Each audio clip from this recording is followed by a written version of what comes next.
I think what we've seen in the past is a sort of gun attacks and knife attacks are often associated with the dark in dark corners and something that criminals do.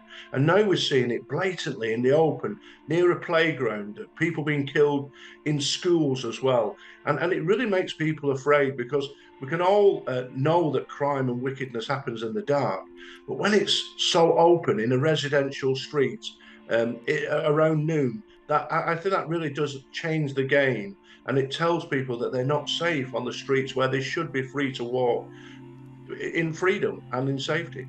It's absolutely tragic what's happening to young people. I know the area of Paradise Road very well because I was a police constable at Clapham, and so I covered that area, and it's dreadful to see young people being killed with guns and knives, and really the police need to be more proactive about this.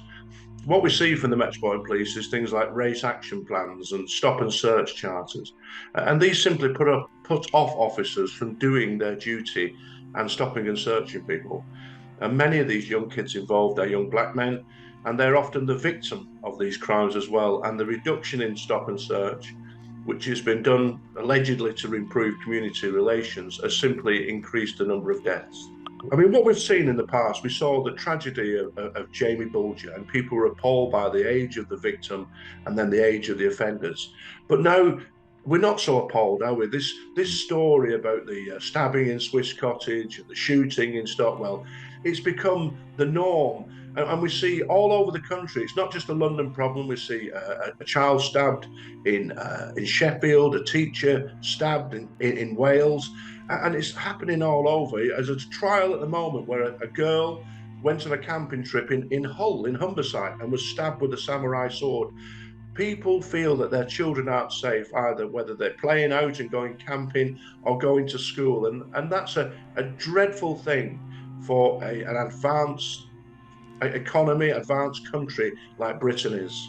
The authorities are in denial about the problem because for decades we've been told that multiculturalism is the way forward, all communities and cultures are equal, and it simply isn't that like that. We have people coming to this country from war-torn places, places where violence is completely acceptable and is seen on the streets, where the police are brutal, really, and you couldn't get away with these things. And these people come to this nation and then carry on acting in the same way, and they see that the police here are nothing like that you'll get in the Caribbean or in Asia, where they would be absolutely ruthless with criminals. And they see we're a soft touch.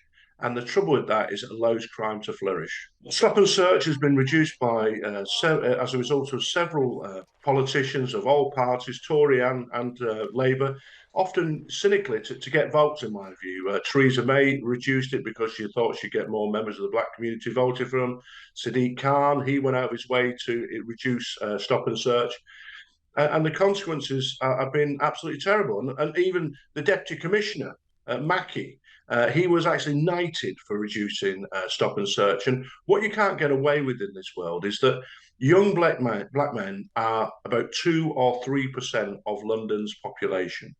They commit 60% of knife murders and are often the victim of that knife murder. So when you get something like Baroness Casey saying that black people are over policed and quoting stats, but they never mention the crime figures. That's the elephant in the room.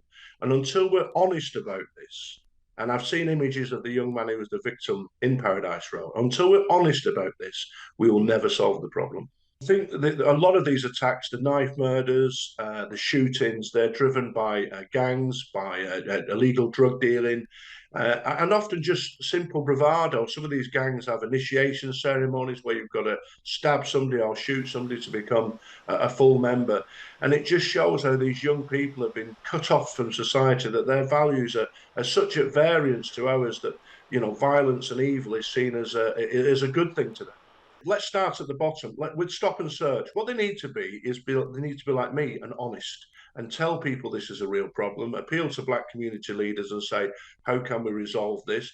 And then they need to support officers. So when officers are subjected to spurious allegations of racism, or people come out with, oh, disproportionate figures with stop and search, they actually challenge that with disproportionate levels of offending, so they can defend their officers and support them in stop and search, so that more weapons can be removed from the street. In London, thousands of weapons are removed from the street each year by using stop and search, those officers who are brave enough to do so.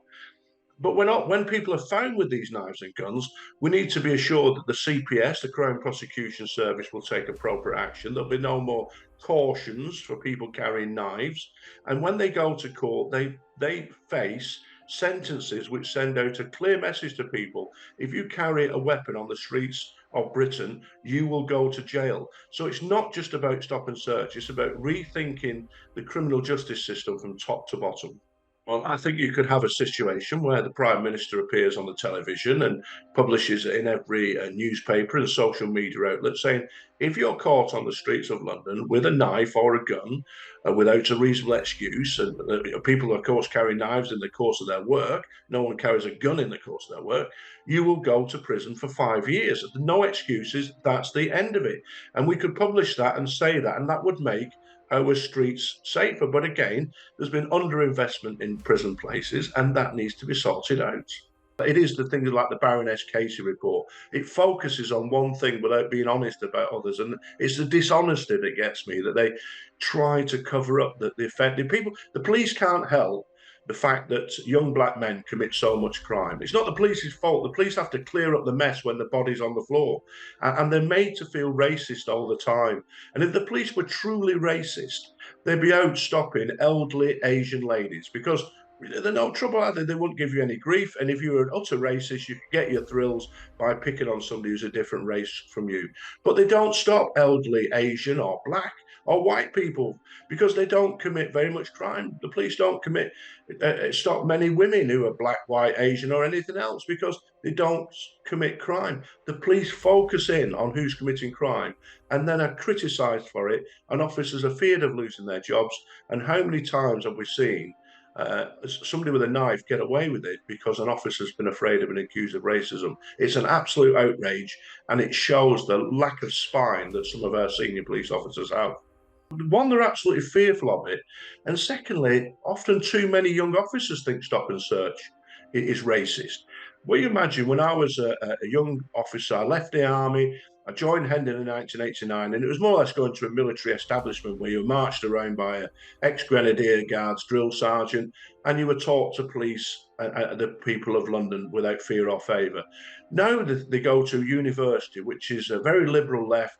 They're taught all these things from the very start, that, Baroness Casey said that stop and search is racist and the like. The Mayor of London said this, Theresa May said this. And so they leave there with an attitude that stop and search is racist and they've got to be very, very careful. And the losers in all this, the tragedy of it is young black men who are the most likely to be stabbed or shot.